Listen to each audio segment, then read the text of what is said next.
Bon alors, on y arrive à ce calcul d'écart pour deux misérables degrés?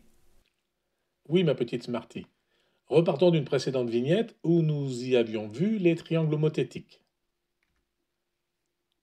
Un triangle homothétique, deux triangles homothétiques, ce sont des triangles qui sont égaux à un facteur d'agrandissement ou de réduction près. Égaux, ça veut dire qu'ils ont les mêmes angles, b égale b1 égale b2 égale b3 dans notre exemple là, mais on a aussi les rapports des angles qui sont égaux. C'est-à-dire que par exemple, si je prends le triangle 1 et le triangle 2, B1C1 que divise B2C2, c'est égal à A1C1 que divise A2C2. Étendons un peu cette notion et voyons les triangles semblables. On considère que les triangles sont semblables quand ils ont les côtés proportionnels et les angles égaux.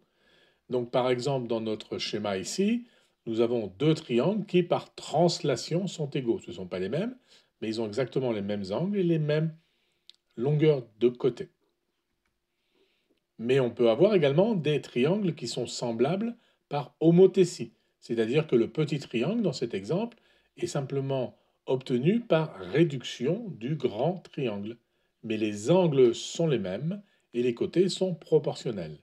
Une troisième façon d'obtenir des triangles semblables est d'utiliser une symétrie. Là, nous avons une symétrie par rapport à une droite. C'est une espèce d'effet miroir.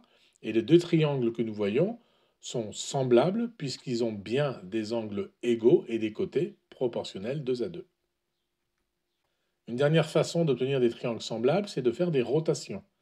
Là, le triangle de gauche, eh bien, quand on lui fait subir une rotation vers la droite, nous obtenions le triangle de droite.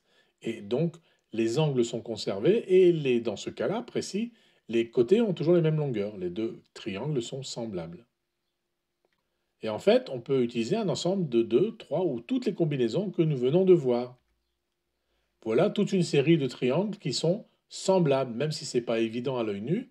En fait, ils partagent tous les mêmes angles et ils ont des côtés proportionnels 2 à 2. Alors revenons à notre triangle rectangle. Tous les triangles sur le schéma sont semblables, puisqu'ils sont homothétiques. Donc le rapport entre leurs côtés est constant d'un triangle à l'autre.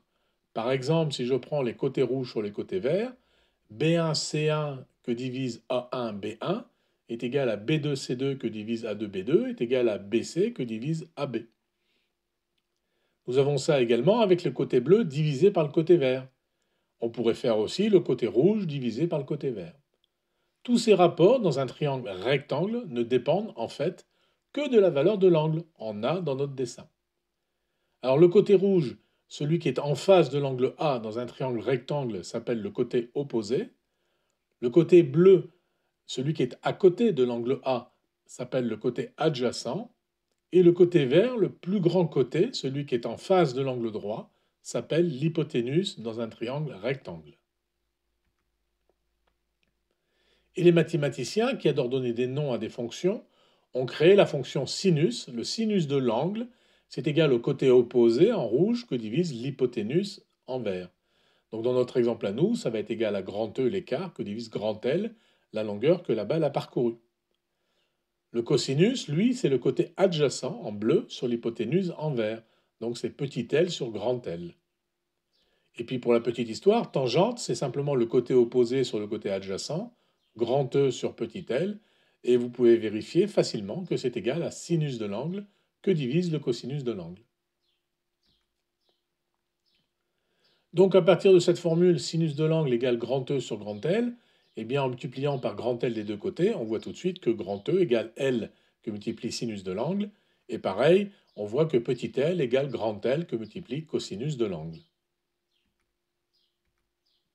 Et si maintenant on applique à cet angle A quelques valeurs, 2 degrés, 4 degrés ou 6 degrés, eh bien on voit que la perte de longueur est négligeable dans tous les cas. Par contre, on voit que l'écart peut devenir très très grand. Et l'écart peut même devenir énorme. Il peut devenir, par exemple, pour 6 degrés, de 21 mètres pour un drive qui fait une distance de 200 mètres. Alors quand vous jouez sur un fairway, ce fairway a en moyenne une largeur de 30 à 35 mètres. Donc si vous jouez 20 mètres trop à gauche ou 20 mètres trop à droite, eh bien vous êtes en dehors du fairway, probablement dans des hautes herbes, où la balle est très dure à retrouver déjà, Et si vous la retrouvez, elle est encore plus dure à jouer. Et c'est pareil, quand on vise le green à une centaine de mètres, lors de mes approches, si je vise 5 mètres à gauche, ben, la balle elle est dans le bunker, et c'est plus difficile de jouer depuis le bunker. Et si je vise 10 mètres à droite du green, eh bien pof, je suis dans l'eau. Plouf, je devrais dire dans l'eau. Ça n'a pas l'air facile d'être square du coup quand la cible est à plus de 100 mètres. Eh bien oui. Alors j'utilise une petite astuce. Je prends un repère environ 50 centimètres en avant de la balle, dans la bonne direction de la ligne de jeu. Ça peut être un brin d'herbe, une tache plus foncée, une tache plus claire, un petit caillou, quelque chose que je vois à l'œil nu. 1 degré d'écart à cette distance donne un peu moins de 1 centimètre. Mon œil est capable de voir à cette distance l'écart, et cela va m'aider à l'adresse à bien orienter ma tête de club. Mais attention, en retour de backswing, quand mon club va toucher la balle, il n'est pas évident que le club, puisqu'il va très vite, revienne square sur la balle. Et pourquoi ça?